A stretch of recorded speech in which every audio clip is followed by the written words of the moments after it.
నమస్కారం ETV news కి స్వాగతం ముందుగా ముఖ్యాంశాలు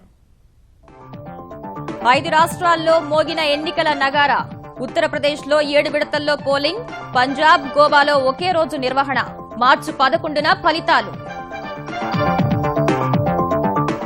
ఏప్రిల్ 1 నుంచి జీఎస్టీ అమలుపై నీలి నీడలు ద్వంద్వ నియంత్రణపై కేంద్ర రాష్ట్రాల మధ్య కుదరని ఏకాభిప్రాయం ఈ నెల 16న మరో భేటీ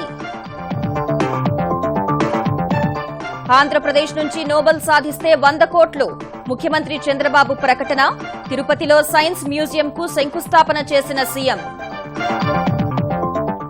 నిర్దేశిత సమయానికే పోలవరం పూర్తి చేస్తామన్న చంద్రబాబు కృష్ణా జలాలతో సీమ కష్టాలు దూరం చేస్తామని అనంత పర్యటనలో పునరుద్ఘాటన బోధనా రుసుముల పథకం కొనసాగిస్తామన్న కేసీఆర్ మాట్లాడే అవకాశం ఇవ్వలేదని అసెంబ్లీలో విపక్షాల నిరసన పార్టీ కార్యాలయాలకు తరలింపు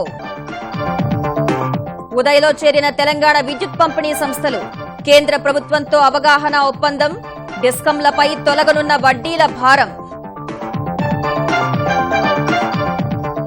డిజిటల్ మార్కెటింగ్ లో చిన్న మధ్య తరహా వ్యాపారులకు గూగుల్ సాయం మై బిజినెస్ పేరుతో సేవలు శిక్షణా కార్యక్రమాలకు సన్నాహాలు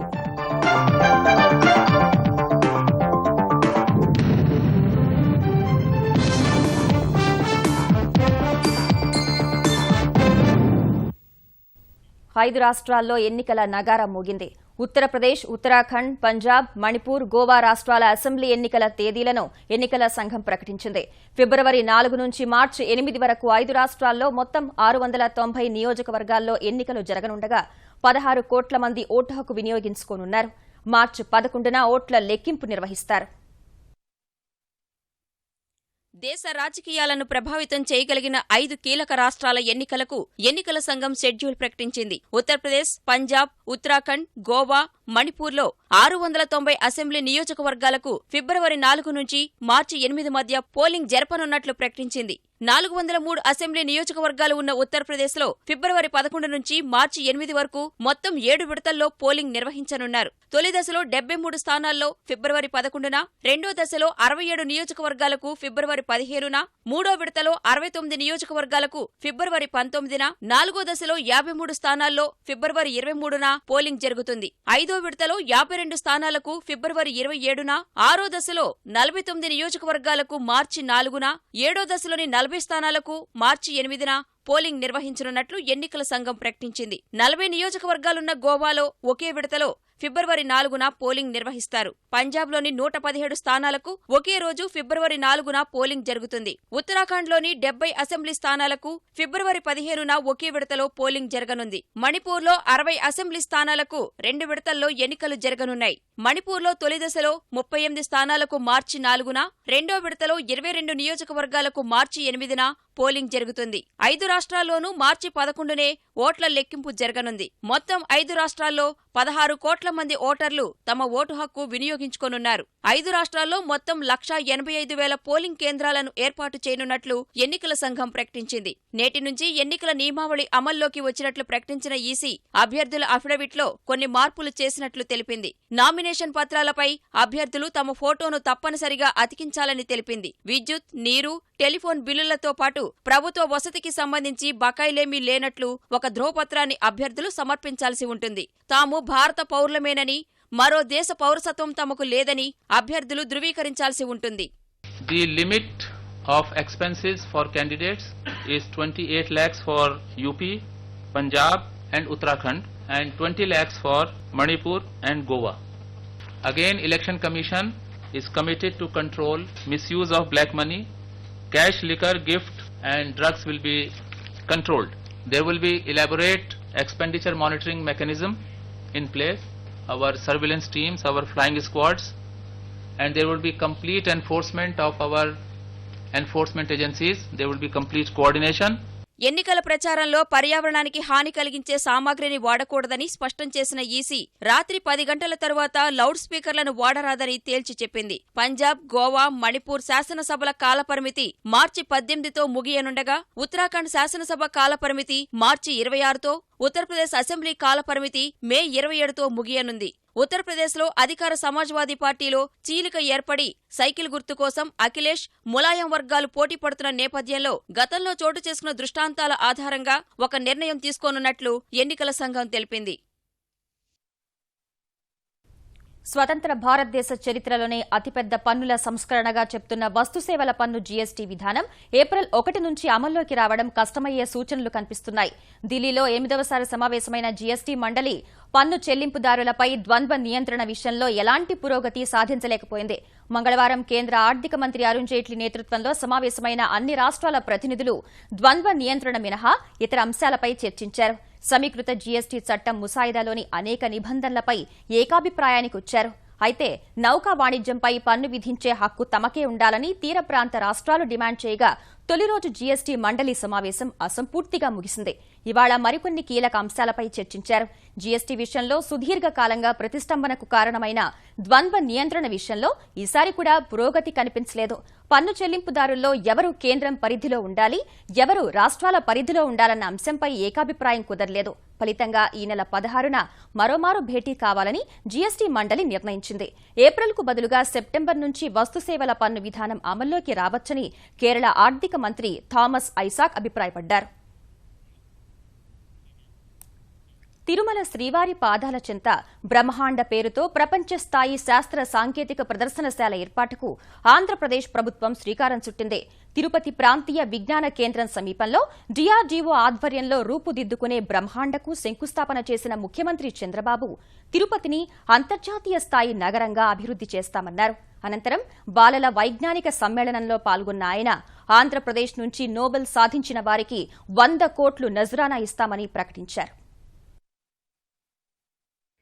తిరుపతి ప్రాంతీయ విజ్ఞాన కేంద్రానికి సమీపంలో రక్షణ రంగ పరిశోధన అభివృద్ది సంస్థ డిఆర్డీఓ ఆధ్వర్యంలో రూపుదిద్దుకునే బ్రహ్మాండ వైజ్ఞానిక ప్రదర్శనశాలకు రక్షణ శాఖ సాంకేతిక సలహాదారు సతీష్ రెడ్డితో కలిసి ముఖ్యమంత్రి చంద్రబాబు శంకుస్థాపన చేశారు. 200 ఎకరాల్లో 1300 కోట్ల వ్యయమయ్యే ఈ ప్రాజెక్టు కోసం బహుళజాతి సంస్థల సామాజిక బాధ్యత నిధులు, కేంద్ర ప్రభుత్వ శాస్త్ర సాంకేతిక శాఖ ద్వారా కొంత నిధులు సమీకరించనున్నారు. అత్యంత ఆధునిక సాంకేతికతతో నిర్మించనున్న కేంద్రంలో తిరుమల శ్రీవారి చరిత్రను వర్చువల్ రియాలిటీతో ప్రదర్శించే ఏర్పాట్లు చేస్తున్నారు. భవిష్యత్తులో ఆంధ్రప్రదేశ్లోని 3 మెగా నగరాల్లో ఒకటిగా ఉండే తిరుపతి నగరానికి ఈ వైజ్ఞానిక ప్రదర్శన కేంద్రం ఓ మణిహారంలా ఉంటుందని చంద్రబాబు తెలిపారు. తిరుమల శ్రీ వెంకటేశ్వర స్వామి దర్శనానికి వచ్చే భక్తులకు భవ్యమైన అనుభూతి కల్పించేందుకు వైకుంఠమాల రహదారిని అభివృద్ది చేస్తున్నట్లు ముఖ్యమంత్రి తెలిపారు. ఎందుకంటే వెంకటేశ్వర స్వామి పాదాల దగ్గర ఈరోజు ఈ ప్రాజెక్టు చేస్తున్నాం.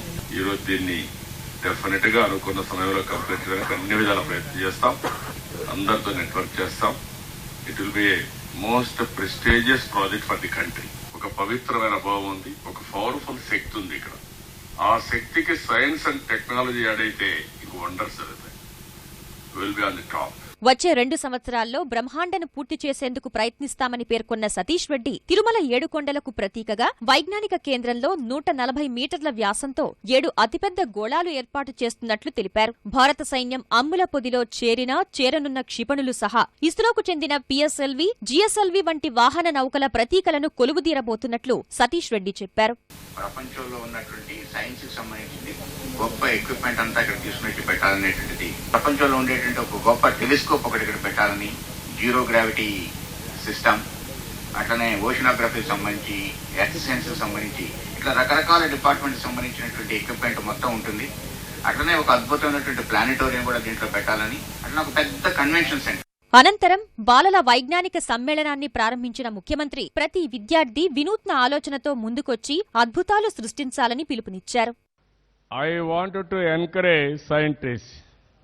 I am announcing one prize. If Andhra scientist will get Nobel Prize, we are going to give 100 crores as a prize, as an award. 100 crores. How to get it? Curiosity you have to develop now. How to achieve it? You have to work very hard. తరువాత మహిళా వైజ్ఞానిక సదస్సులో పాల్గొన్న చంద్రబాబు డ్వాక్రా సంఘాల సాయంతో అద్భుతాలు సృష్టించిన వైనాన్ని వివరించారు. అనుకున్న సమయానికి పోలవరాన్ని పూర్తి చేసి కృష్ణా నీళ్లను శ్రీశైలం నుంచి తరలించి రాయలసీమ దాహార్తి తీరుస్తానని ముఖ్యమంత్రి చంద్రబాబు పునరుద్ఘాటించారు. అనంతపురం జిల్లా బుక్కపట్నంలో జరిగిన జన్మభూమి మన ఊరు కార్యక్రమంలో పాల్గొన్న ఆయన 30 కోట్ల రూపాయలతో చేపట్టిన అభివృద్ది పనులకు శంకుస్థాపన చేశారు. రోడ్డు మార్గంలో బుక్కపట్నం వచ్చే సమయంలో బుక్క సముద్రం చెరువును పరిశీలించిన చంద్రబాబు చెరువు అభివృద్దికి 3.5 కోట్లు కేటాయించారు. వచ్చే సంవత్సరం నాటికి జిల్లాలో ఉన్న చెరువులన్నింటినీ నీటితో నింపుతానని పేర్కొన్న చంద్రబాబు అందుకు ప్రజలు సహకరించాలని కోరారు. జిల్లాలో ఈరోజు చూస్తే 1260 చెరువులున్నాయి. ఆ చెరువులు ఎక్కడ చూసినా కంప చెట్లు మొత్తం తీయాలి, ప్రొక్లైన్లు పెడతాం, చెరువుకు నీళ్లు రావాలి, అక్రమంగా ఆకుపై చేసి వదిలేయాలి. రాబోయే సంవత్సరానికి గొలుసు కట్టు చెరువులుగా మనం తయారు చేసుకోవడం, ఆ తర్వాత ఎక్కడన్నా బండు గాని గట్లు గాని సరిగా లేకపోతే అవన్నీ రిపేర్ చేసుకొని రెడీగా మీరుంటే నీళ్లు తీసుకొచ్చి ఇచ్చే బాధ్యత నేను తీసుకుంటా. ముఖ్యమంత్రి చంద్రబాబు అనంతపురం జిల్లా పర్యటనకు ముందు జిలెటిన్ స్టిక్స్ లభ్యమవడం కలకలం రేపింది. పుట్టపర్తి విమానాశ్రయం నుంచి ముఖ్యమంత్రి వెళ్లాల్సిన మార్గంలోనే ఓ కల్బట్టుకు అతి సమీపంలో 200 వరకు కాలం చెల్లిన జిలెటిన్ స్టిక్స్ ను గుర్తించారు. వాటిని స్వాధీనం చేసుకున్న పోలీసులు హంద్రీనీవా పనుల్లో భాగంగా కాల్వలు తవ్వేందుకు వాటిని తీసుకొచ్చినట్లు ప్రాథమికంగా నిర్ధారించుకున్నారు. ముఖ్యమంత్రి భద్రతను మరింత కట్టుదిట్టం చేశారు. బోధనా రుసుముల పథకాన్ని నిలిపివేసే ప్రసక్తే లేదని ముఖ్యమంత్రి కేసీఆర్ అసెంబ్లీలో స్పష్టం చేశారు. రీయింబర్స్మెంట్ అందక విద్యార్థుల చదువులు ఆగిపోయే పరిస్థితి నెలకొందన్న విపక్షాల విమర్శలను ముఖ్యమంత్రి కొట్టిపారేశారు. ఏ విద్యార్థి చదువుకు ఆటంకం రాకుండా పథకాన్ని యథాతథంగా కొనసాగిస్తామని ఉద్ఘాటించారు.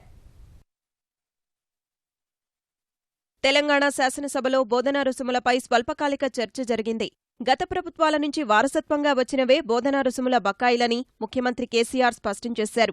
ఒకేసారి నిధుల విడుదల సాధ్యం కాదన్న ముఖ్యమంత్రి విద్యార్థుల సంక్షేమానికి లోటు రానివ్వబోమని హామీ ఇచ్చారు. ఈ ఏడాది 1487 కోట్లు కేటాయించిన విషయాన్ని గుర్తు చేసిన ఆయన ఇప్పటివరకు 4687 కోట్లు కేటాయించినట్లు తెలిపారు. ఈ 2.5 కోట్లు మొయ్యలేనంత దుస్థితిలో రాష్ట్ర ప్రభుత్వం లేదు అధ్యక్ష. ప్రభుత్వం ఈ పథకాన్ని యథాతథంగా కొనసాగిస్తుంది. నంబర్ 1. నంబర్ 2, విద్యార్థులకు ఎట్టి పరిస్థితుల్లో ఇబ్బందులు కలగనీయం. నంబర్ 2, ప్రతి సంవత్సరం కంటిన్యూగా ఇంత డ్యూ ఉండుకుంటూ వస్తుంది అధ్యక్ష. ఎందుకంటే కరెంట్ ఇయర్ లెక్క తేలదు కాబట్టి I will review it my self. ఎంతవరకు వీలైతే అంతవరకు క్విక్కెస్ట్ పాసిబుల్ టైంలో ఆ రిలీజెస్ కూడా చేయిస్తాం. వాళ్ళకు విద్యార్థుల అకాడమిక్ ఇయర్ కానీ ఇంకోటి కానీ దెబ్బతినకుండా తప్పకుండా ప్రభుత్వం వాళ్ళకు అండదండగా ఉంటుంది. విద్యాసంస్థల్లో ప్రమాణాల కోసం ఎలాంటి చర్యలకైనా వెనకడిగేసే ప్రసక్తి లేదని తేల్చి చెప్పారు. పరిమితికి మించిన విద్యాసంస్థలతో ఇంజనీరింగ్ విద్యార్థులు కానిస్టేబుల్ ఉద్యోగాలకు పోటీపడే పరిస్థితి వచ్చిందన్నారు. విజిలెన్స్ దాడులు చేసి ఏం సాధించారండి? డెఫినెట్ సాధించమండి. ఎందుకు సాధించలేదండి? ఎస్, విజిలెన్స్ ఎంక్వైరీ చేయించిందే నేను, ఆర్డర్ ఇచ్చిందే నేను. I'm taking the responsibility. పెద్ద పెద్ద కంపెనీల అధ్యక్ష నా ముఖం పట్టు మీ దగ్గర క్యాంపస్ రిక్రూట్మెంట్ ఆపేసినామండి, అంత మంచిగా లేవు మీ కథ అని చెప్తుంటే ఇన్సల్ట్ ఫీల్ అయ్యి అప్పుడు నేను రివ్యూ చేసి ఆ తర్వాత అడిగినాం. మీ దగ్గర వసతులు సరిగా లేకపోతే మీరు ఒక ఏడాది టైం తీసుకోండి, ఏడాది పావు టైం తీసుకోండి. మీకు ఏమేమి తక్కువన్నాయో అవన్నీ ఇప్పుడు చెప్పండి. మేము 1 year 1.5 year తర్వాత పెట్టుకుంటాం సార్ అని చెప్పండి, మీకు పర్మిషన్ ఇస్తామని చెప్పినాం అధ్యక్ష. నిజంగానే అంత మెడ మీద కత్తి పెట్టానంటే 100 కాదు అధ్యక్ష, 250 కాలేజీలు మూతపడుతుంది. మేమే వాటిని అట్లా కాదని చెప్పి అన్నిటిని మూసేయద్దని చెప్పినాం. దాంతో వాళ్ళంతలో వాళ్ళే వాలంటీర్ క్లోజ్ చేసుకుని మేమే మూసేయించలే. అంతకుముందు బోధనా రుసుముల పథకం కొనసాగిస్తారో లేదో స్పష్టత ఇవ్వాలని ప్రతిపక్షాలు డిమాండ్ చేశాయి. ప్రాజెక్టులకు మిషన్ భగీరథకు వేగంగా ఇచ్చిన మీ ఉత్సాహం, మంచినీరు కావాలి. ఇప్పటికీ దాదాపు 78 గ్రామాల్లో 78% గ్రామాలకు ఇవాళ మీ సాగర్ వాటర్ ఇస్తున్నాం. కానీ ఇంతమంది దానికి ఉన్నంత ప్రేమ, కాంట్రాక్టర్లపై ఉన్న ప్రేమ ఎందుకు విద్యార్థులపై ఉంటలేదు మీకు? ఇవాళ పూర్తయిన విద్యార్థులు సర్టిఫికెట్స్ రాక, పూర్తి కావాల్సిన వాళ్ళు ఇవాళ చదువుకోలేక, ఫీజులు కట్టమంటే ఉన్న ఊళ్ళలో ఎకర అమ్ముకొని ఇవాళ వచ్చి చదువుతా ఉన్నారు. ఆ తల్లిదండ్రులు కూడా ఇవాళ భారంగా మారుతారు. కాబట్టి దయచేసి ప్రభుత్వం దీన్ని సీరియస్ తీసుకోవాలి. ముఖ్యమంత్రి కేసీఆర్ సమాధానం తర్వాత ఉపసభాపతి సభను గురువారానికి వాయిదా వేశారు. ముఖ్యమంత్రి కేసీఆర్ మాట్లాడిన తర్వాత సభలో వివరణ అడిగే అవకాశం ఇవ్వలేదని ఆరోపిస్తూ సభ వాయిదా పడిన తర్వాత విపక్షాలు సభలోనే నిరసన తెలిపాయి. సాయంత్రం వరకు నిరసన సాగగా పోలీసులు సభలోకొచ్చి ప్రతిపక్ష పార్టీల సభ్యులను ఆయా పార్టీల కార్యాలయాలకు తరలించారు. అనంతరం ముఖ్యమంత్రి కేసీఆర్ సభలో ప్రతిపక్షాల నోరు నొక్కుతున్నారని కాంగ్రెస్ నేతలు ఆరోపించారు. ఫీజు బకాయిలపై సభలో చర్చ జరిగిన విధానం తెలంగాణ విద్యార్థి లోకానికి తీవ్ర నష్టం చేకూర్చేలా ఉందన్నారు. ప్రభుత్వం విడుదల చేసిన ప్రకటనలో కూడా ఎక్కడ ఎంత మొత్తం బకాయిలు ఉన్నాయి, ఎప్పట్లోపు చెల్లిస్తారో స్పష్టత లేదని టీపీసీసీ అధ్యక్షుడు ఉత్తమ్ కుమార్ రెడ్డి విమర్శించారు. టీఆర్ఎస్ ప్రభుత్వం 30 నెలలు దాటిన తర్వాత కూడా స్టూడెంట్స్ ఇష్యూస్ మీద, విద్యార్థులకు సంబంధించిన ఇష్యూస్ మీద చాలా చులకన భావంతో ఒక అప్రాధాన్యత అంశంగా భావిస్తూ మొత్తం ఎడ్యుకేషన్ సెక్టర్ ని, విద్యారంగాన్ని తీవ్రంగా నష్టపరిచే విధంగా ఈ ప్రభుత్వం వివరిస్తుంది. ఇంత పెద్ద సబ్జెక్ట్ ఇది, 14-15 లక్షల మంది విద్యార్థులకు సంబంధించిన విషయం డిబేట్ ఇనిషియేట్ చేసిన 6-7 నిమిషాలకే ఆ ఇనిషియేషన్ కి ఒక ఇంటరప్షన్ కలిగే విధంగా, ఒక డిస్టర్బెన్స్ కలిగే విధంగా డిప్యూటీ స్పీకర్ గారు మరి వారి ప్రవర్తన ఒక ఫ్రీ అండ్ ఫెయిర్ చర్చకి దోహదపడలేదని చెప్పి మేము భావిస్తున్నాం. డిజిటల్ లావాదేవీలు ప్రోత్సహించే దిశగా కేంద్ర పట్టణాభివృద్ది శాఖ చర్యలు ముమ్మరం చేసింది. ఎలక్ట్రానిక్ విధానాల్లో జరిపే చెల్లింపులపై ఎలాంటి అదనపు రుసుములు వసూలు చేయరాదని, పన్నులు సహా ఇతర బిల్లుల్ని డిజిటల్ పద్దతిలో చెల్లించే వారికి క్యాష్ బ్యాక్ వంటి ప్రోత్సాహకాలను అందించాలని పట్టణ ప్రాంత స్థానిక సంస్థలకు సూచించింది. ఈ మేరకు చర్యలు చేపట్టాలని కోరుతూ కేంద్ర పట్టణాభివృద్ది శాఖ మంత్రి వెంకయ్యనాయుడు రాష్ట్రాల పట్టణాభివృద్ది శాఖల మంత్రులకు లేఖలు రాశారు. అవగాహన శిబిరాలు నిర్వహించడం, బ్యాంకు ఖాతాలు తెరిపించడం వంటి చర్యలతో నగదురహిత ఆర్థిక వ్యవస్థ నిర్మాణంలో పట్టణ ప్రాంత స్థానిక సంస్థలు కీలక పాత్ర పోషించగలవని ఆయన అభిప్రాయపడ్డారు. పన్నులు, అద్దెలు, ఇతర రుసుముల వసూళ్లే కాక జీతాలు, పింఛన్లు వంటి చెల్లింపులను 100% డిజిటల్ విధానంలో చెల్లించే దిశగా ఆయా సంస్థలు అడుగులు వేయాలని సూచించారు. డిజిటల్ చెల్లింపులను ప్రోత్సహించడంపై కేంద్ర పట్టణాభివృద్ది మంత్రిత్వ శాఖ ఇప్పటికే దేశంలోని వేర్వేరు రాష్ట్రాలకు చెందిన 4041 అధికారులతో వీడియో కాన్ఫరెన్స్ నిర్వహించింది. పంపిణీ సంస్థల పనితీరు మెరుగుపరచడం సహా విద్యుత్ ఉత్పత్తి ఖర్చును తగ్గించే లక్ష్యంతో కేంద్ర ప్రభుత్వం ప్రారంభించిన ఉజ్వల్ డిస్కమ్ హామీ యోజన ఉదయ్లో తెలంగాణ ప్రభుత్వం భాగస్వామిగా మారింది. ఉదయ్ వెబ్ పోర్టల్, మొబైల్ యాప్ను కేంద్ర విద్యుత్ మంత్రి పీయూష్ గోయల్ ఆవిష్కరించగా అదే కార్యక్రమంలో ఉదయ్ చేరేందుకు తెలంగాణ ప్రభుత్వం కేంద్రంతో అవగాహన ఒప్పందం కుదుర్చుకుంది. ఈ పథకంలో భాగంగా తెలంగాణ విద్యుత్ పంపిణీ సంస్థకు ఉన్న 11,897 రూపాయల అప్పుల్లో 75% తెలంగాణ ప్రభుత్వం భరించనుండగా మిగతా మొత్తం ప్రభుత్వ హామీతో విద్యుత్ సంస్థలే బాండ్ల జారీతో పునర్వ్యవస్థీకరించుకోనున్నాయి. వడ్డీ భారం తగ్గడం సహా ఉదయ్ పథకం ద్వారా అనేక లాభాలు కలుగుతాయని ఢిల్లీలో తెలంగాణ ప్రభుత్వ ప్రత్యేక ప్రతినిధి వేణుగోపాలచారి తెలిపారు. నవ్యాంధ్ర రాజధాని అమరావతి నిర్మాణం కోసం 2వ విడత భూసేకరణకు సిఆర్డీఏ సిద్దమైంది. తుళ్లూరు మండలం ఐనవోలు, అబ్బిరాజుపాలెం, బోరుపాలెం, మంగళగిరి మండలం కృష్ణాయపాలెంలో భూసేకరణకు గుంటూరు జిల్లా కలెక్టర్ కాంతిలాల్ దండే నోటిఫికేషన్ జారీ చేశారు. గుంటూరు జిల్లా తుళ్లూరు, తాడేపల్లి, మంగళగిరి మండలాల్లోని 29 గ్రామాల్లో 34,000 ఎకరాలను సమీకరణ ద్వారా తీసుకున్న ఆంధ్రప్రదేశ్ ప్రభుత్వం ప్రతిఫలంగా భూ యజమానులకు నివాస, వాణిజ్య స్థలాలను ఇస్తోంది. మిగిలిన 4,500 ఎకరాలను భూసేకరణ ద్వారా తీసుకునేందుకు సిఆర్డీఏ కసరత్తు చేపట్టింది. కోర్టు తగాదాలు, ఇతరత్రా వివాదాలున్న 2,000 ఎకరాలు పోను మిగిలిన 2,500 ఎకరాలను సేకరించేందుకు 4 నెలల క్రితం నేలపాడులో తొలిసారిగా సిఆర్డీఏ భూసేకరణ ప్రక్రియ చేపట్టింది. తాజాగా అబ్బిరాజుపాలెంలో 9.75, ఐనవోలు 13.25, బోరుపాలెం 33.58, మంగళగిరి మండలం కృష్ణాయపాలెంలో 25.87 సెంట్ల భూమిని సేకరించేందుకు కలెక్టర్ కాంతిలాల్ దండే భూసేకరణ నోటిఫికేషన్ జారీ చేశారు. 60 రోజుల్లో అభ్యంతరాలు తెలపాలని నోటిఫికేషన్ లో పేర్కొన్నారు. మొత్తం భూసేకరణ ప్రక్రియను 180 రోజుల్లో పూర్తి చేయనున్నారు. ప్రభుత్వ ప్రధాన కార్యదర్శిగా పదవీ విరమణ చేసిన ఐఏఎస్ అధికారి ప్రదీప్ చంద్ర సేవలను ముఖ్యమంత్రి కేసీఆర్ ప్రభుత్వ పరంగా ఇక ముందు ఉపయోగించుకుంటారని భావిస్తున్నట్లు తెలంగాణ ఐటీ మంత్రి కేటీఆర్ అన్నారు. సచివాలయంలో ప్రదీప్ చంద్ర సత్కార కార్యక్రమంలో పాల్గొన్న ఆయన టీఎస్ ఐపాస్ కొత్త జిల్లాల ఏర్పాటులో ప్రదీప్ చంద్ర పనితీరుపై ప్రశంసలు కురిపించారు. ఐఏఎస్ అధికారిగా 34 ఏళ్ల అనుభవాలను వివరించిన ప్రదీప్ చంద్ర ఎస్సీ అధికారులకు తగిన గౌరవం దక్కటం లేదనే అపోహలను దూరం చేయాలని తెలంగాణ ప్రభుత్వానికి విజ్ఞప్తి చేశారు.